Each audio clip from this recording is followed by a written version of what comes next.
This is Doug Brunke from Global Chamber Headquarters in Scottsdale, Arizona. We have a tremendous program for you today with people, leaders all around the world talking about leadership. Today we have the good fortune to have Brenda Harrington, who's our moderator today, and she has pulled together this team in a crisp fashion so that she's got a rapid fire information from all corners of the world that include Desiree Perez, from the island of Malta, Claudio Toyama, who, like Brenda, is in the Washington, D.C. area. She's in Northern Virginia, and I think Claudio is in Maryland, but both in the D.C. area. Robert is here next to me. He's here in Scottsdale, Arizona, and based between the Bay Area and around the world. And then Vinay Kulkarni, he is actually based in Bangalore, India, but he's at a conference near Mumbai, so he's taken the evening and he'll be speaking with us. You won't be seeing him this time, but you'll be hearing from him. Brenda, thank you so much for pulling this together. I'll be back at the end of this program with questions from the audience, and so audience, if you've got questions, type them in the Q&A box. I'll be watching those, and we'll have about 10 minutes at the end for your questions. Take it away, Brenda. Thank you for your help. Thank you so much, Doug, and good morning, everyone. I am so excited to be here for this important conversation today and to be engaging with this distinguished panel who is going to share their knowledge and expertise with us and how we can really do a better job of utilizing our leadership and influence skills to increase our business success.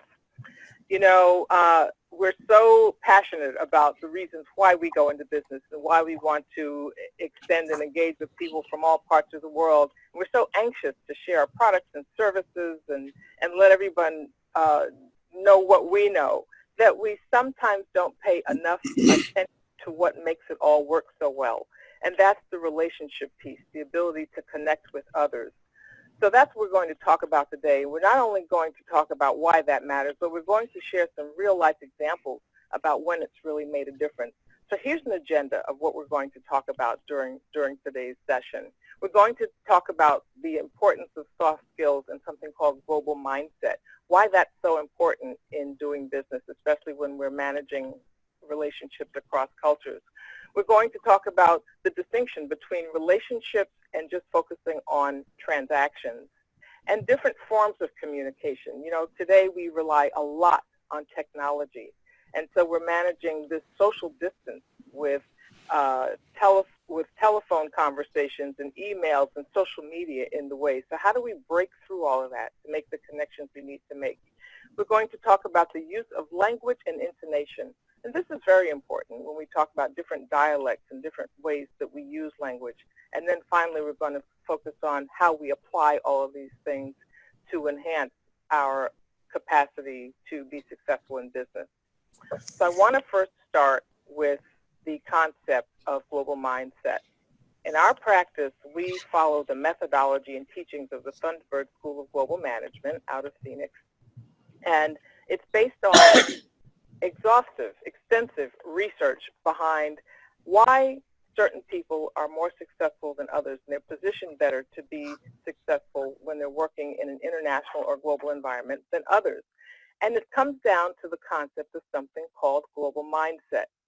And at the most fundamental level, it is basically your ability to influence and interact successfully with people who are different from you or from other cultures.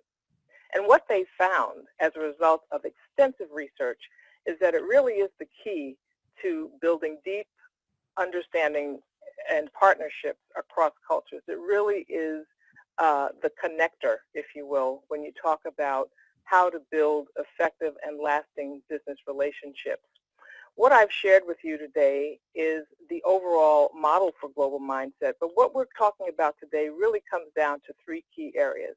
And if you look to the left of the screen at the top, global business savvy, how much do you know about what it takes and what is required to do business in particular regions of the world that you're interested in or where you're trying to make an impact?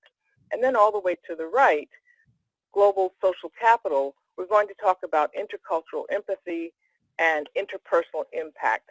How are you really able to connect with people that you're doing business with from other parts of the world? What's required? And so we're going to start off today by engaging our panel in a Q&A. And I'm going to start off, I want to present the panel to you again, first of all. These are our distinguished panelists who agreed to join us in this conversation today. And I'm going to start off with a question for Desiree. So Desiree, welcome to today's conversation. You know, making the decision to expand into new markets typically marks a very important milestone for most businesses. And a lot of times people who are responsible for that expansion, they're so motivated to post early wins, to get sales, to really be able to make their mark. They overlook the important step of honoring the protocol for that particular region or for a particular culture to conduct business. Can you tell us why paying attention to protocol and local requirements and practices is so important? Thank you, Brenda. I appreciate it. Yeah, so in a nutshell, to just kick it off, I think your ability to build successful relationship and being familiar with the local protocols is really one of the main keys to success, whether you're going to succeed in that country or not. Then obviously after that you have to adapt your corporate culture to that. But to really begin and to kind of explain on how important that is to really look at there are cultures that have high context and others that have low context. So the cultures that have the low context, they're just purely on verbal cues, such the Anglo-Saxon European countries. So they go by the word, they say what they have to say, they do business, and it's easily done. But then when you look at the high context cultures, such as Latin America, such as Africa or Asia, relationships and building relationships, it's extremely important. And especially when you talk about posting the early wins and wanting to go out there and being excited, absolutely. But it is crucial to be able to take the time to build those relationships, to get familiar with the local ways of building relationships, what it takes, what to pay attention to build that trust really with the other people, to build long-standing relationships, business relationships that ultimately will lead to your success in your business. Thank you so much for that. And you used the key word, the 5-letter word of trust. It is so important, and that really is the link to all of this. That's what makes it all work. I appreciate that. Marco, welcome. As we develop relationships, we use so many different types of communication. As I mentioned earlier, we're using telephone and email primarily, virtual meetings such as this. Tell us how we have to pay attention to what we're doing when we're using those different types of communication. What are the types of things that we need to be mindful of? Yeah, good morning, everybody. Good morning, everybody. So yeah, we live in a very interesting world when you think about it, right? With technologies that actually make it so much easier for us to communicate with people around the world. Honestly, I'm an international business consultant, and just 10 years ago, I would not have been able to do the job that I do now the way that I do it now. You know, because today I have access to tools, communication tools that I really did not have access to. Just like Zoom, where we're using Zoom today, you know, a free electronic video conferencing tool. You know, just 10 years ago, it would have cost us probably thousands of dollars just to set up this international, this meeting that we're setting up today. So yeah, absolutely, right? Having access to the right tools is essential. There's a variety of tools out there available. Zoom actually happens to be one of my favorite ones, but I could not live without a tool called WhatsApp, which allows me to communicate with all of my clients in almost 50 different countries. And but when you think about it, you know, communication is kind of a funny thing. When you study psychology, usually the first class of psychology is communication, right? And the first class of communication is when you learn 3 things. They say communication is about 3 things. There's 3 parts in communication. Number 1, you need to have a sender, you need to have a message, and you need to have a receiver, right? You guys remember that? Claudio was like, yeah, I remember that class. That was like Psychology 101. Well, if we have a sender, a message, and a receiver, and the receiver, whether he's Chinese, Indian, Pakistanis, Italian, or French, if the receiver does not receive the message, Whose fault is it? Well, psychologists have looked at this for a long, long time, and they mostly agree that if the receiver of the message does not receive the message properly, it's the sender's fault, right? Because the sender is responsible for crafting the message. The sender is responsible for creating a message that will resonate, that will be understood by the receiver. So that's where it gets a little bit complicated, because receivers, because they're from all over the world, because everybody is different, have all different profiles of communication, right? Imagine trying to communicate with someone who's an extrovert versus communicating with someone who's an introvert, right? Imagine trying to communicate with somebody who is visionary, somebody who sees a big world, or versus somebody who's a little bit more shy, or maybe a little bit more grounded in their approach, right? So I think as a sender of a message, as a communicator, we do have to take into consideration who are we communicating with. And it is so important. So when I train leaders around the world, business leaders, I always tell them they have to become experts at understanding human beings, right? So if you want to be a global leader in whatever you do, you need to study the basics of psychology. Communication obviously being the most essential part of that. But you need to also study history. You need to study economics. You need to study sociology. Let me give you an example, right? In America, a long, long time ago, and please don't get offended, because a lot of people might get offended by what I'm going to say here.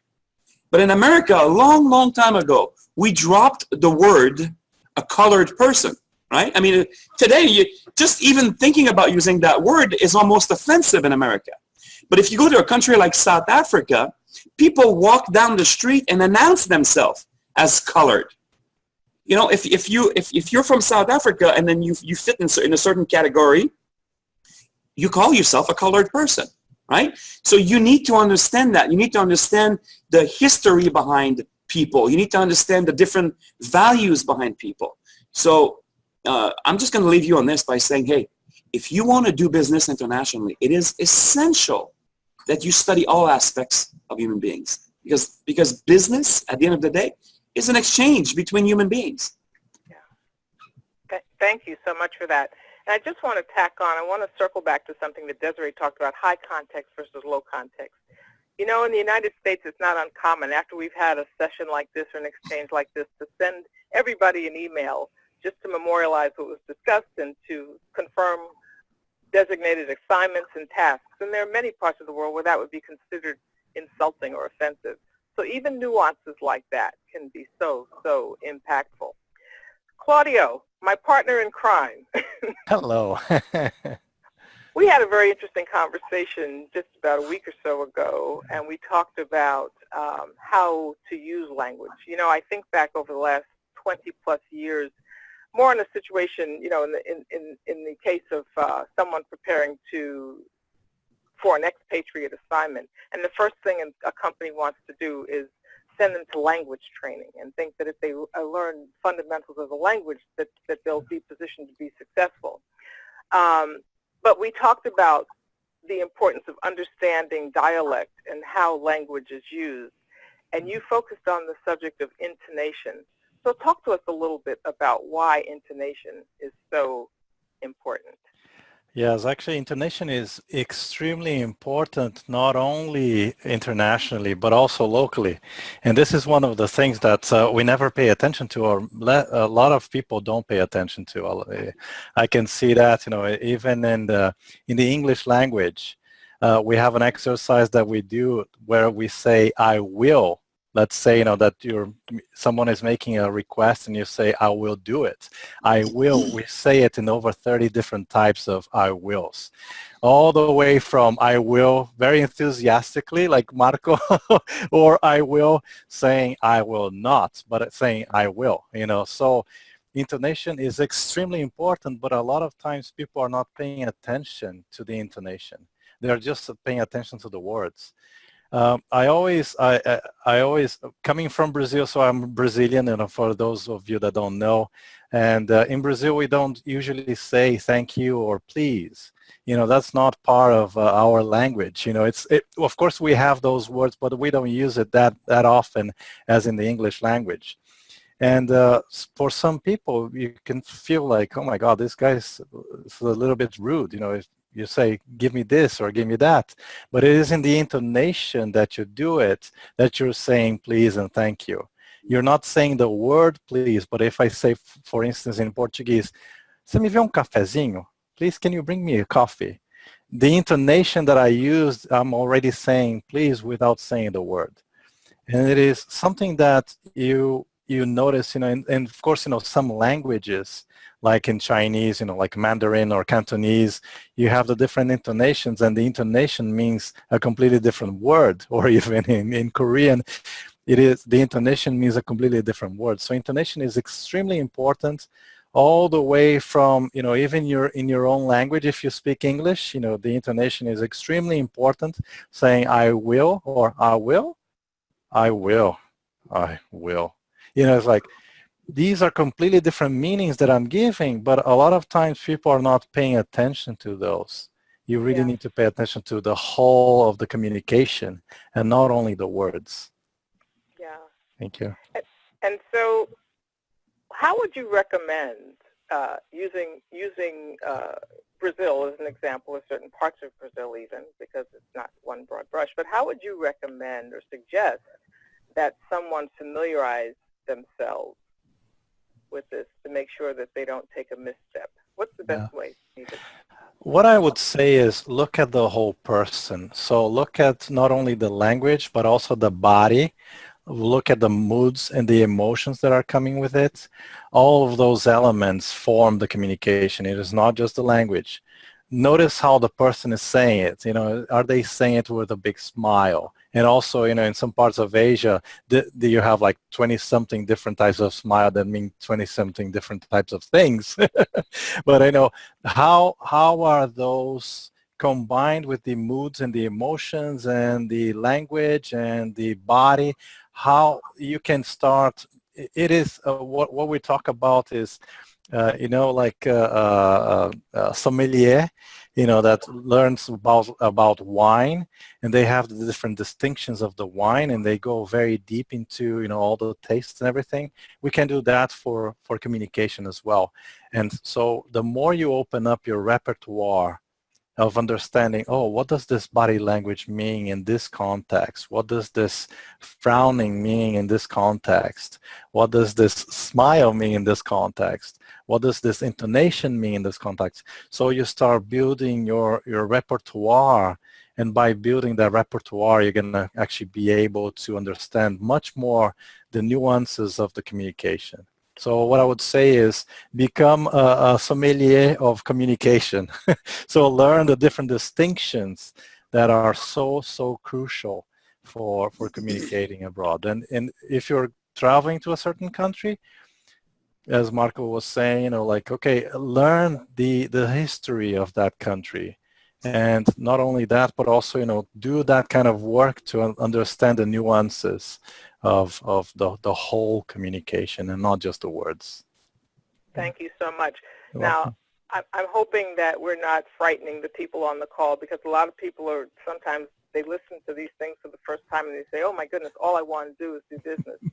But I think all of us can attest to the fact that we've seen a number of businesses not do as well as they could, and I will speak for myself, and in some cases fail because they have overlooked some of these things. They haven't paid attention. And so then they have to go back and redo or undo, if you can. Sometimes things are just not reversible. And so, go ahead. Sorry, Brenda. I was just gonna say, you know, doing faux pas is, you know, it's gonna happen. It's not, it's not if, but it will happen. I have so many stories of faux pas in different parts of the world, and it's like, okay, we can spend a whole webinar on that. But yes, a retreat. My goodness, yes. No question, no question. And so I don't want to leave. I want to bring Vinay into this conversation because we've asked him to share some real-world examples with us. And so, Vinay, welcome. And I'd like to ask... As you listen to all the things the panelists have had to share this morning, where have you seen this have an impact on business around the world? So I'd like to start off by giving a little bit of background about myself. So for the first 23 years of my life, I was in India. So I grew up in India, did my bachelor's in mechanical engineering from India. Then I moved to the United States to get my master's in systems and industrial engineering. Then I did my MBA there at the University of Arizona. Went to school with people from 30, 40 different countries. So for about 4 years. So there was a lot of exposure. And then, I spent 14 years in the US, and it's just been 3 years since I moved my base back to India. And now I have a company running here. So I'm hiring people in India. I also have some people in Germany, and I'm also managing people in the US and serving clientele in the United States. So a lot of interesting things happen in the process of hiring people, managing people across borders. And like you said, all this can get pretty overwhelming in terms of getting into the psychology, studying psychology and so on, and you can get a PhD. You can spend your whole life on it and still be talking in guesses. So I thought I need to have some way of cutting through all this confusion. So one thing, a couple of tools I've been using for a long time. One is Myers-Briggs. Although a lot of articles have been written that it's not scientifically valid, I've been using it for 15 years, and at least for me, it works. I hope everyone knows the Myers-Briggs system, where people are categorized into 16 different Jungian archetypes. And based on introversion, extroversion, whether they're sensing, or intuitive, whether they're thinking or feeling, whether they're judging or perceiving. So a combination of these 4 things creates that personality type. So there's 16 of those. And I use a 4-question tool. Just in 1 minute, I'm able to get someone's Myers-Briggs personality type. So I use this in hiring, managing people, and so on. And interesting thing I found, like someone said, you need to understand human nature. So I started developing my own theory. So at the basis, at the bottom, fundamentally, it's human emotions, it's human beings. And then you have cultural norms and behaviors layered on top of it. And then when we say culture, the definition of culture is also changing, because now you have a global culture, you have personal culture, and the professional culture too. For example, I found that the IT guy I'm working with in US has the same kind of behavior with the IT guy that's working with me in India.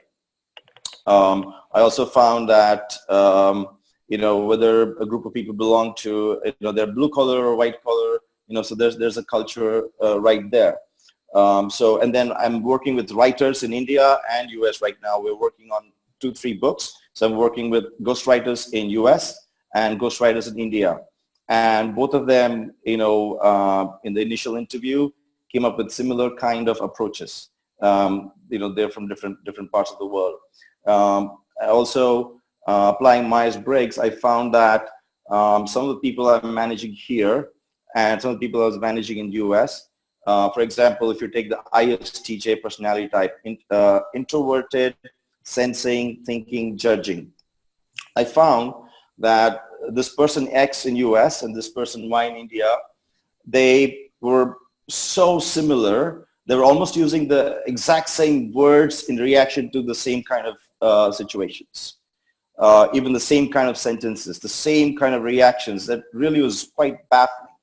But I found that it's something useful for me, and I'm able to quickly figure someone out. So even if someone comes from a culture that is known for discipline and punctuality and all that, I found that people, if I dig deeper and look at their personality type, there's going to be a difference. One example I can give is I'm working with a guy in Germany who does a lot of our e-commerce kind of work.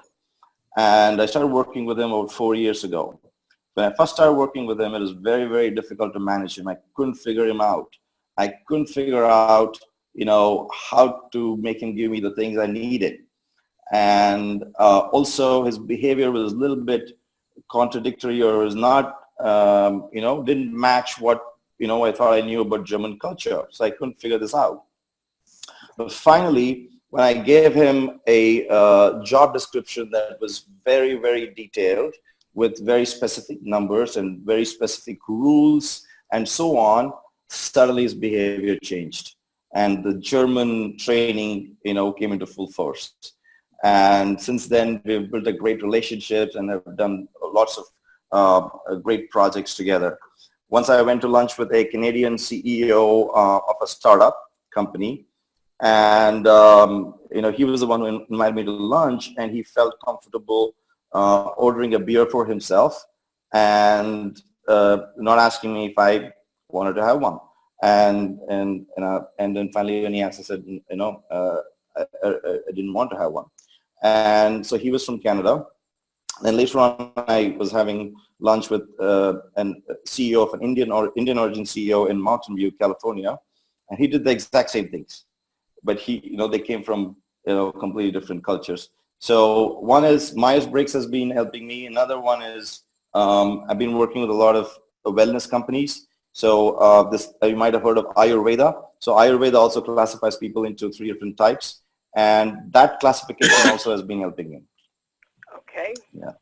That's very helpful. That's very helpful. So you have found a way basically to put some structure around it to model the types of behaviors you're looking for and that work well within your organization, and that's been your approach to creating some alignment there. That's really helpful. Thank you. Thank you. Thank you.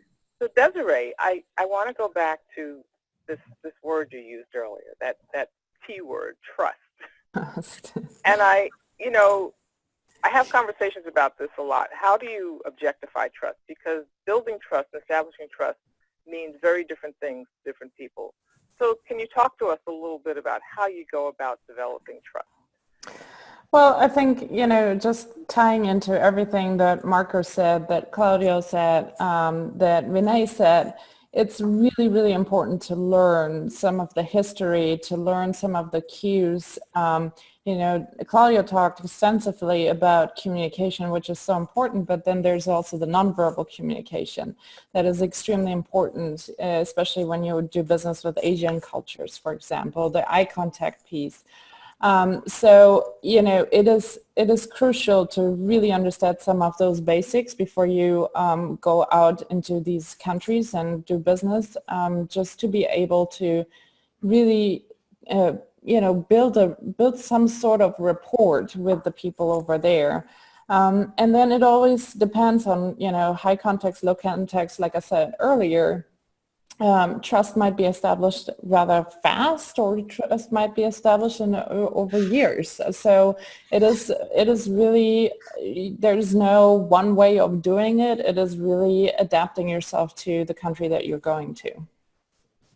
Yeah, so one of the things that comes to mind, and Claudio and I have talked about this as well, is the question of social, not social distance, but personal space, personal space.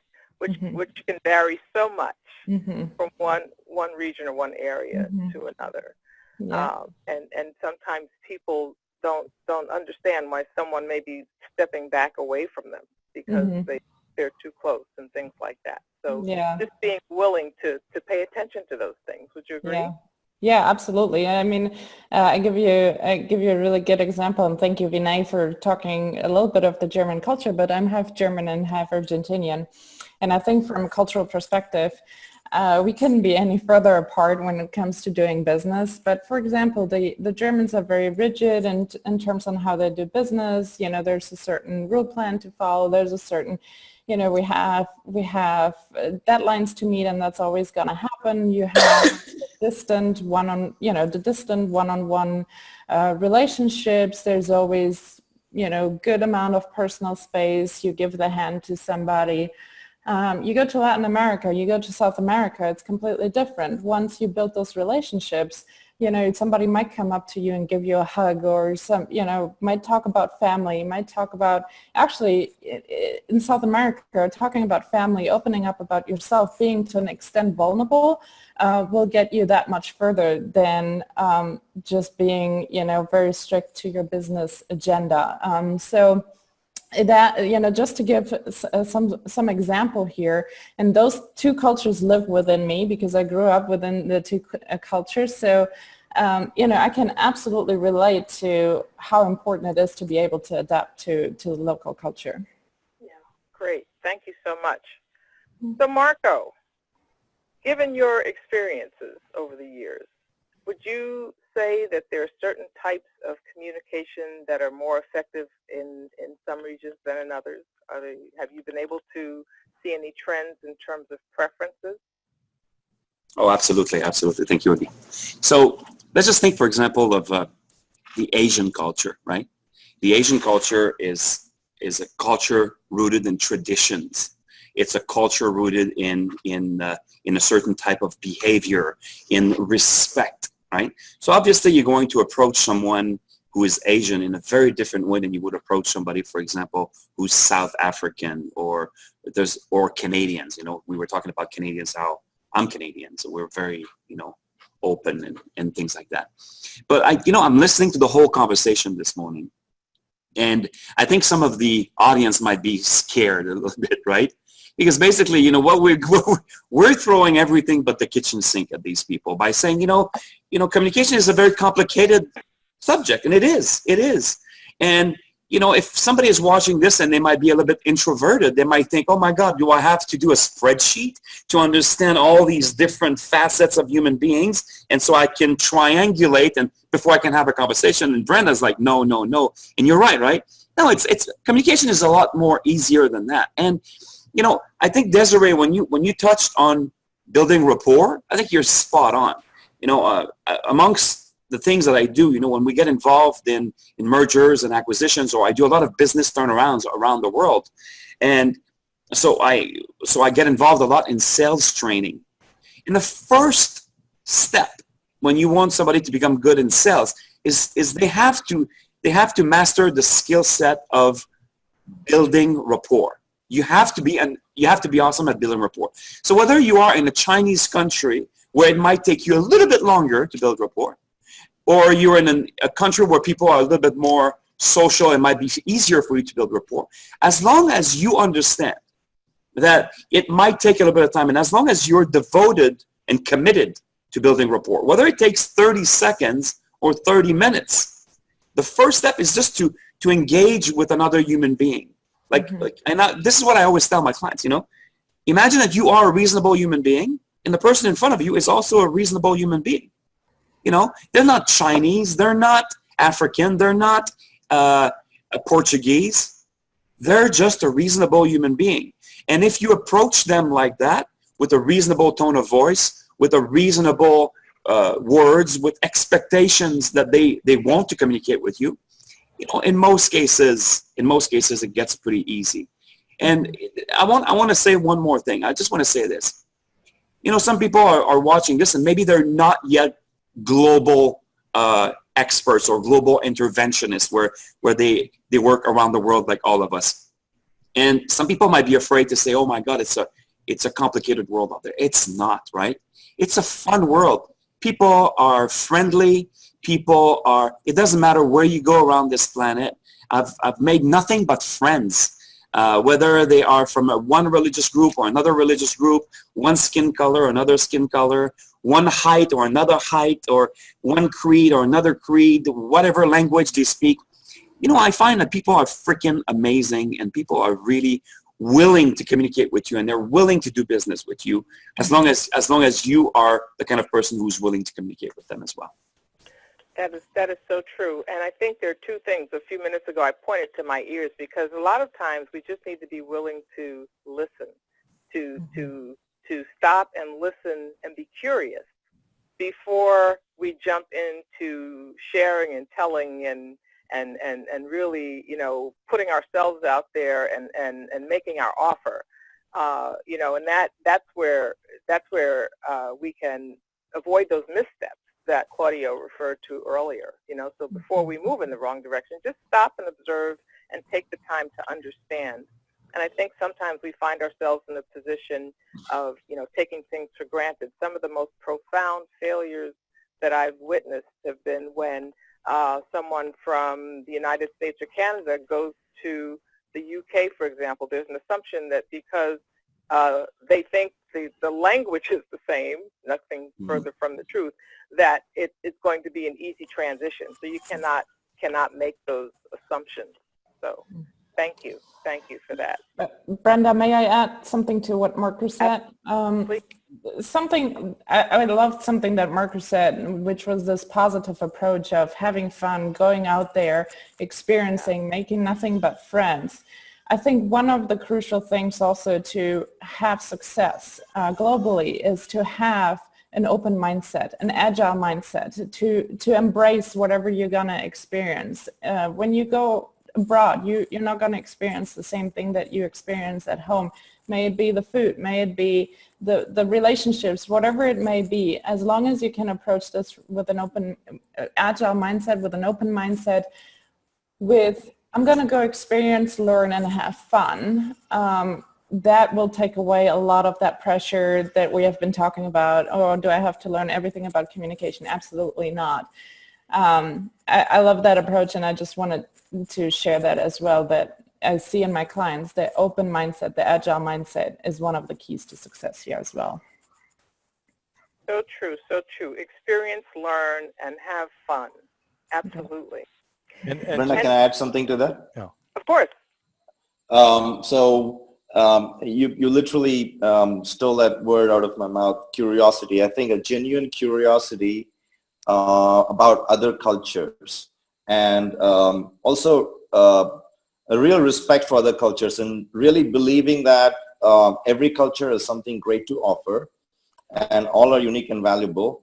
And having read a little bit about, so in my experience, whether I was meeting with someone from Spain for the first time or someone from Africa for the first time, my mind immediately went to something I knew about that culture, some book or author, some book I had read, or a piece of music, or a movie I'd watched, or something like that, and that made for a great starter conversation, and also removing judgment from your mind. Because judgment is basically coming from, whether someone accepts it or not, you have this feeling when you're approaching another culture that, okay, mine is superior, and you're going to look at another culture through the lens of your culture. So once you remove that lens and you're going to go out and explore the rest of the world, your country is not the end of it. There's so much more to explore. If you go with that mindset, I think you can make a lot of friends. Absolutely. Absolutely. Claudio, did I see you motion to make a comment? I did, but it was already made. Yes, don't make anything wrong, because you don't understand it, because you have that mindset. Just one case, when I went to live in London for the first time, it was like 20-something years ago, and that was the fourth country that I was living in, and I immediately saw those black cabs.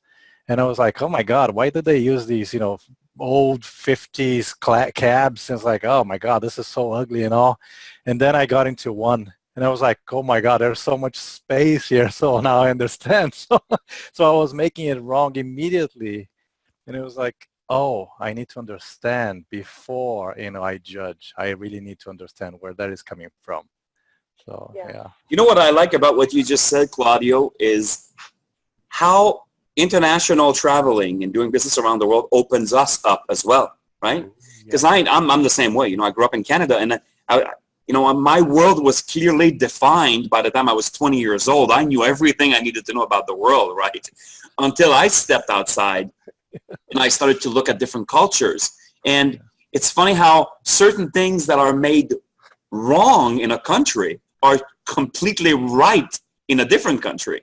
So you have, like Desiree said, you have to open your mind. You have to be willing to challenge your own preconceived notions of life. Your deep-rooted beliefs about yourself, about people, about everything.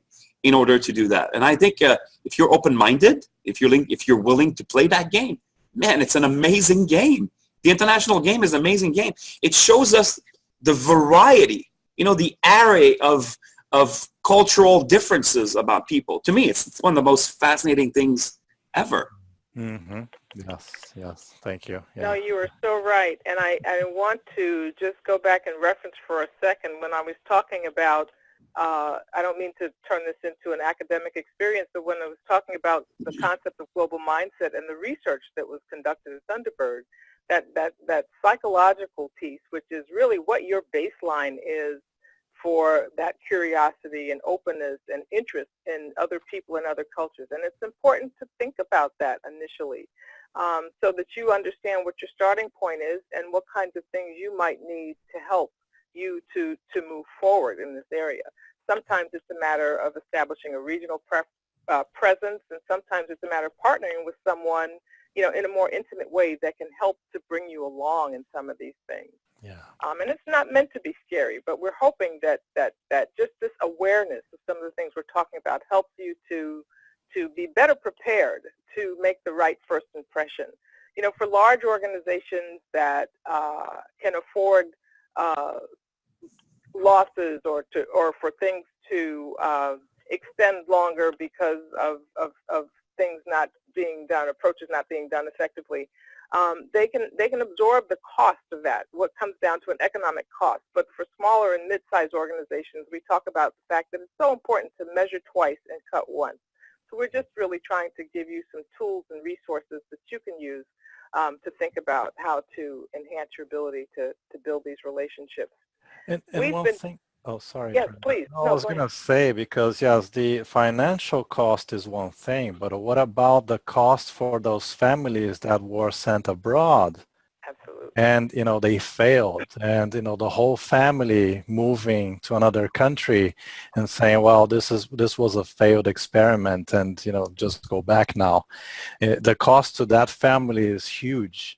So by knowing what we're bringing here is not, scary, anything scary, is just bringing what do you need to be aware of as you go into another country? What are the distinctions that you need to be paying attention to so that oh, okay, so this can happen. Oh, interesting. So I need to learn more about this. I need to learn more about that. So we're just bringing different distinctions so that they have that range that I was talking about before. Yeah. Absolutely. It's such a rich opportunity if you're willing to look at it that way. Yeah. No question. Yeah. Thank you. Brenda, may I add one more thing? Of course. I think one thing that Claudio said a while ago, he said, it's not if you're going to make a mistake. The question is when you're going to make a mistake. And I think one crucial thing here is not to be afraid of the mistakes that you're going to make, but to see them as learning opportunities.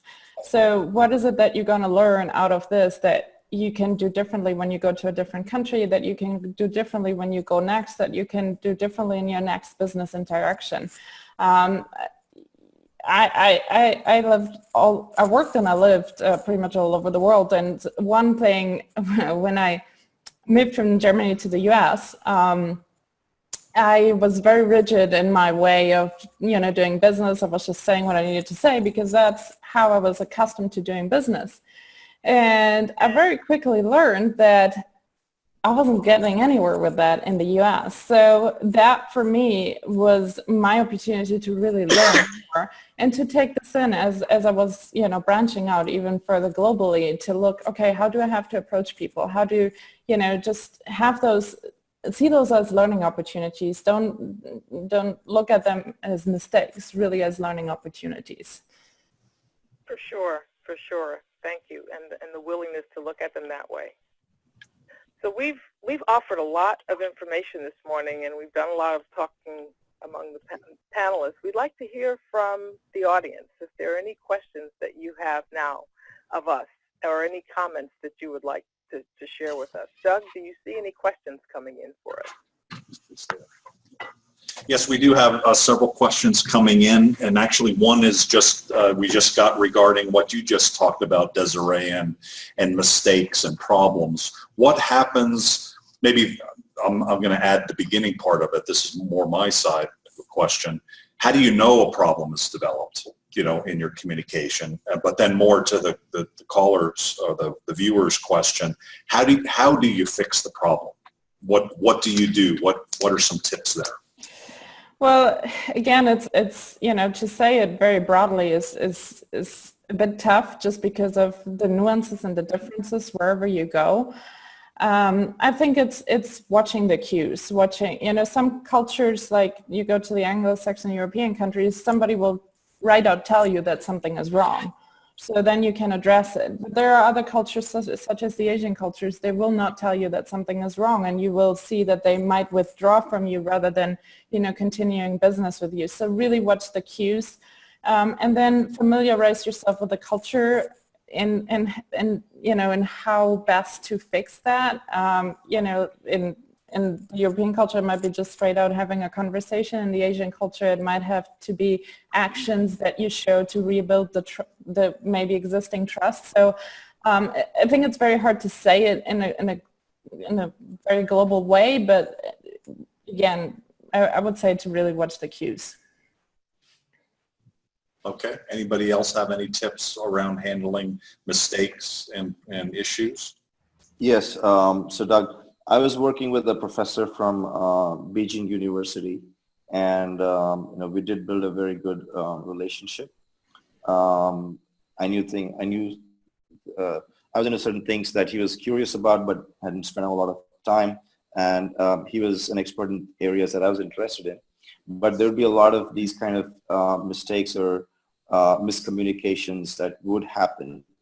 And one of the things that one rhythm that we had developed was, if and when that happens, we would get together. We wouldn't stop talking.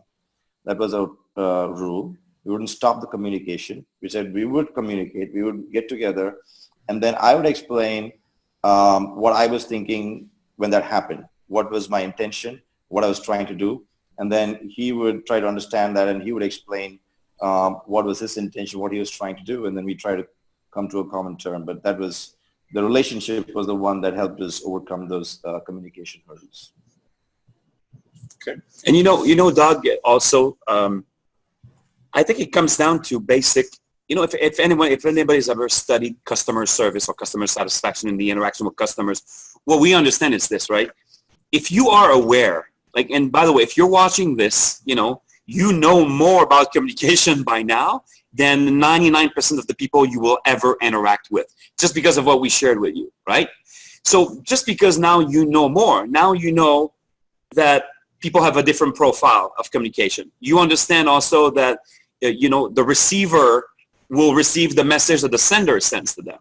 So if you take from that it is 100% your responsibility to communicate with them. And so if there's a breakage in the communication, you simply say, you start by apologizing. You say, I'm so sorry. And then you take on the blame for the communication. And then you ask them, I ask them bluntly, what can I do to actually make this better? I'm very sorry. This is, in my culture, this is not how we would do it. Again, using that reasonable tone that, I'm a human being, you're a human being. I'm very sorry. My intention was obviously not to offend you. My intention, and even beyond that, to take a chance. When you sense, like, for example, dealing with Asian cultures, they will not even say it. In Asia, if they are offended, they won't even say it. So for you to take a step forward, to take full-on responsibility and take a step forward, even take a chance and say, hey, you know what? I feel like I might have offended you when I said that. And that obviously this is not my intention at all. But is there any way that I can remediate to that? How can I make it better? I'm very sorry. I think that's one of my secrets for sure. When I travel around. So that feels like the words or descriptions of sincerity and transparency. Are those kind of key factors then to this whole exchange? I would say yes, but I also think it's, to the extent that you can, and there's so many resources available, if you can really connect with someone and communicate with someone who can help you to understand what the protocol is for a particular particular area. And we're using terms very broadly. You know, we're using terms like Asian and South American and German and things like that. And even within each of those contexts, there are differences that we have to be aware of, especially, you know, historically. Danielle, you know, if you're in a town where the name of the town ends with Berg, that has a certain significance and different things like that, and that leads to different things. But I think that the more you can communicate with someone, partner with someone who can help to almost, you know, not train you, but get you up to speed, expose you to some of the things that you need to be mindful of, it can be very helpful. So a lot of the conversation here feels like one-on-one, but at the end of the day, a lot of our communication and leadership is one-to-many. You know, this video actually is, right? So the people could be anywhere in the world. And so what do you do when you walk into a room that either you don't know who the audience is, or you know that it's, you know, it's all sorts of Myers-Briggs people, it's people from all sorts of cultures. That stuff you can kind of throw out the window to some extent, right? Because now you got everybody. So how does that impact then the communication and the process that Marco talked about?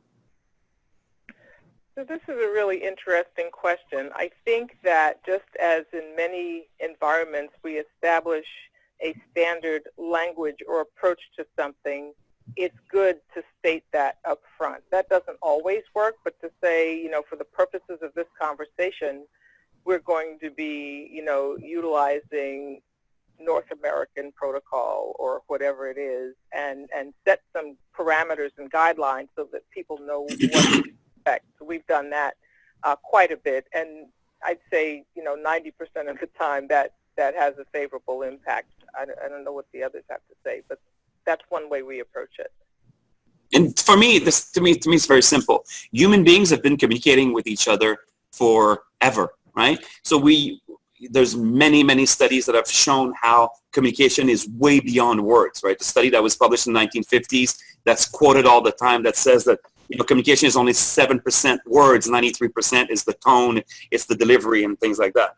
So I speak in front of large audiences all the time, thousands of people, and there's culturally different people when I speak. And the way that I do it is, I think if you bring a confidence in yourself that reflects in the movements of your face, you know, if you can smile, people relate to you a lot better. If you bring enthusiasm in your conversation, people relate to you a lot better. And if you bring posture in your conversation, people relate to you better. And like Claudio said as well, the last thing is also, if you bring the right tone in your conversation, people will relate to you much better. And those are pretty much international.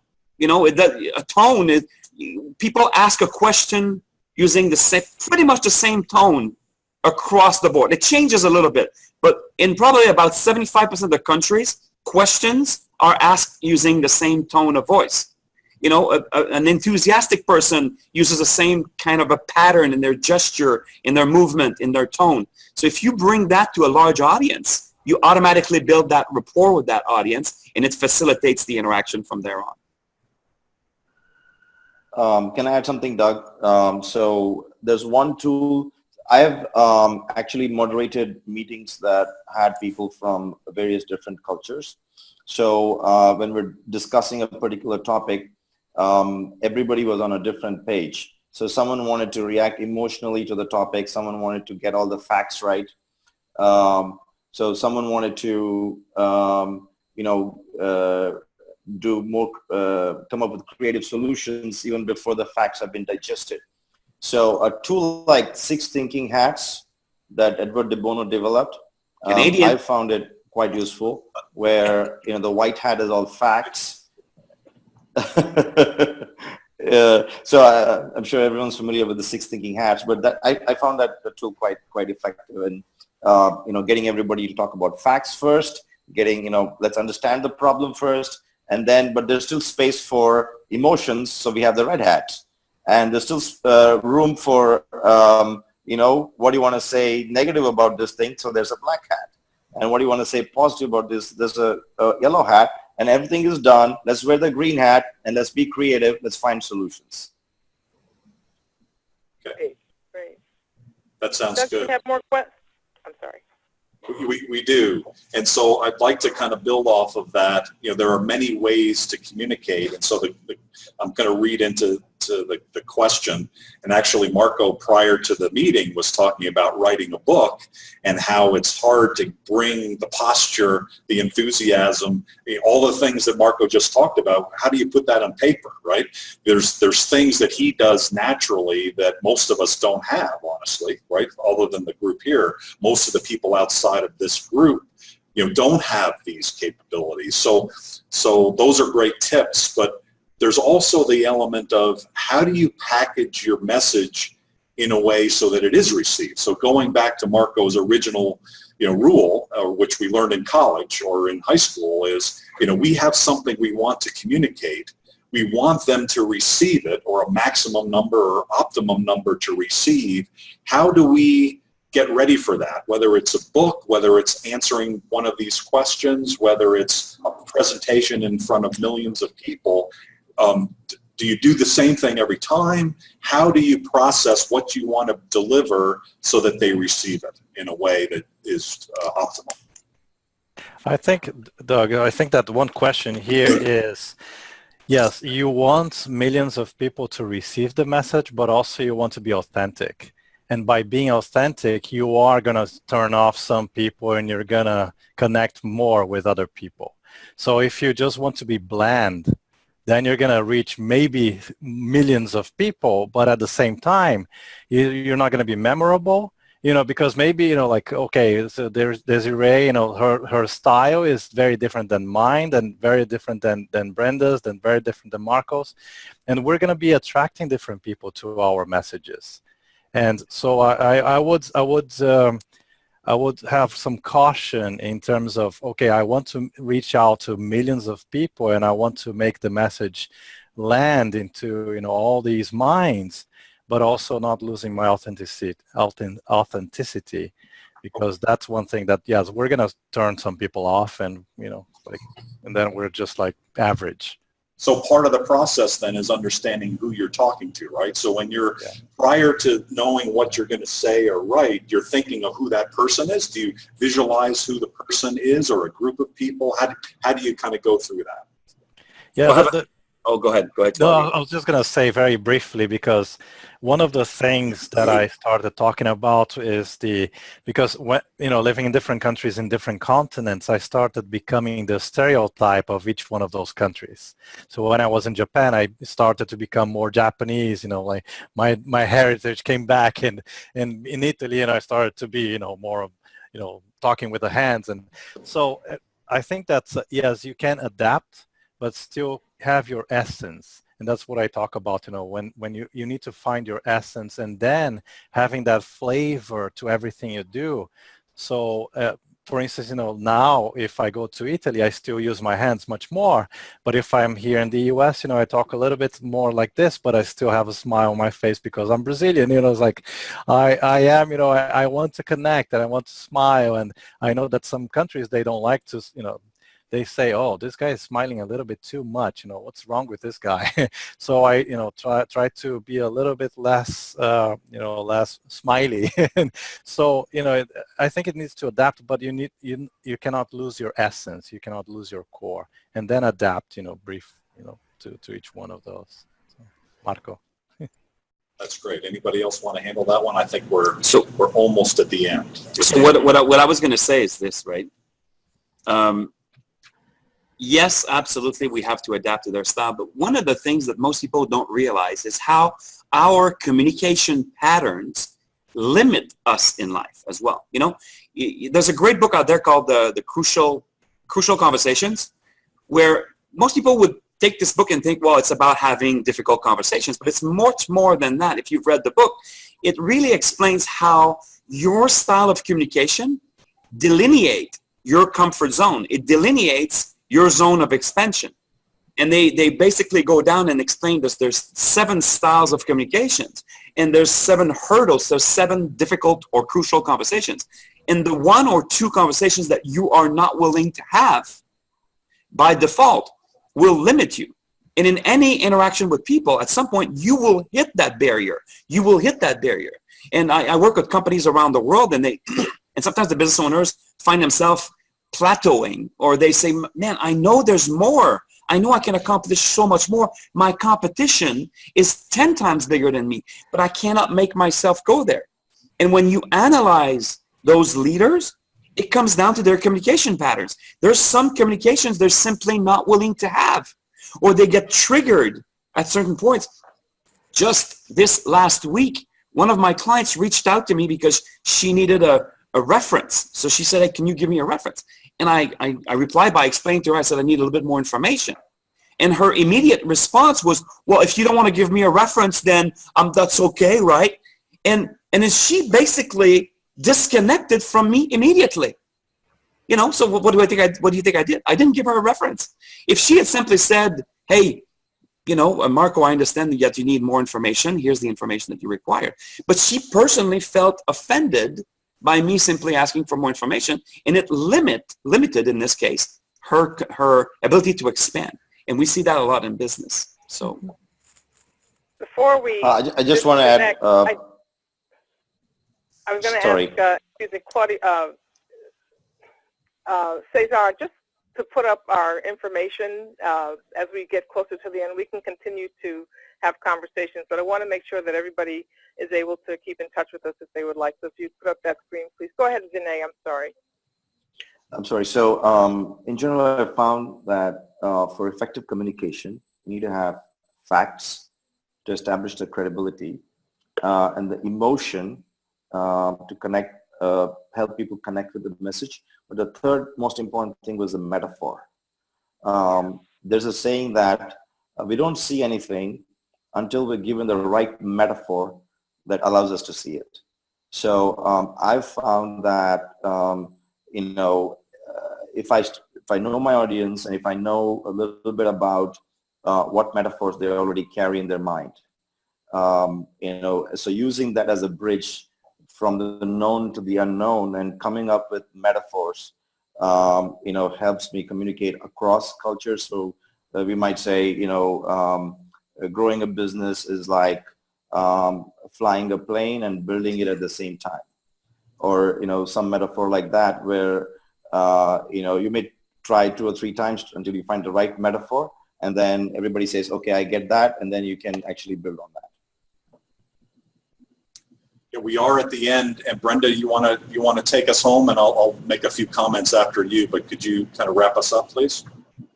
Well, I think that very, very briefly said, you know, we hope that we have given you some things to think about. It was not intended to be intimidating or scary, but hopefully to support you in being able to expand your breadth of communication and think more about the way you communicate and what opportunities you have to be more curious and to leverage all the wonderful things that you have through communicating in a more impactful way. Any of us are available to help you or continue the conversation if you would like, but we appreciate your attention this morning and your questions. Thank you, Doug. Yeah. Thank you, Brenda. Thank you to all, Desiree, Marco, Claudio, Vinay, all great information. You know, the reason why we do these every week and more is not to intimidate you, and I think that was a really good point to talk about. Global business is fun. It's exciting, it's dynamic, it opens your mind to all sorts of not just fun and great things, but new opportunities for your business. And so these kinds of ideas are really intended for you just to keep opening the door. Open the door to opportunities and you'll be more successful. So we really appreciate all of you who watched today, all of you who will be watching this from the blog and in the future, and we really appreciate the Global Tribe. The next several conversations we're having, we have about 15 different groups of topics that we talk about. This is one of them, and we're actually already planning the next one of these in a couple, 3 months. But the next several weeks, 2 or 3 weeks, the next program we have is on foreign exchange, and that's by American Express. The week after that, we're talking about Internet of Things, IoT, and what's the latest with that, and what are some of the global opportunities there with some really extraordinary speakers again. And then wrapping up the month will be a conversation about agriculture and what are some of the things, not just drones, but a lot of other technologies that are coming in agriculture that are changing the world, and you may be in line to be able to partake in that. Thank you again to everybody. Good night, good afternoon, good morning, wherever you are, and thank you for watching Global Chamber.